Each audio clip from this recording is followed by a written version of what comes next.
దిగులు పడకుము, జడియకుము. నీవు నడుచు మార్గమంతట్లో నీ దేవుడని యెహోవా నీకు తోడయుండును.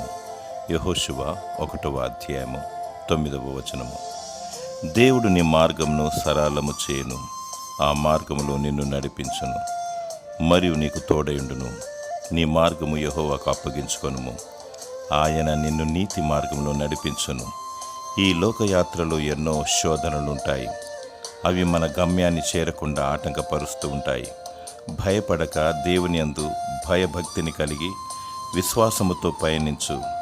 దేవుడు నీకు విజయం ఇస్తాడు. దేవుడు నిన్ను ప్రేమించి విశ్వాసయాత్రలో దీవించి నిత్యము నిన్ను నడిపించునుగాక. ఆమేన్.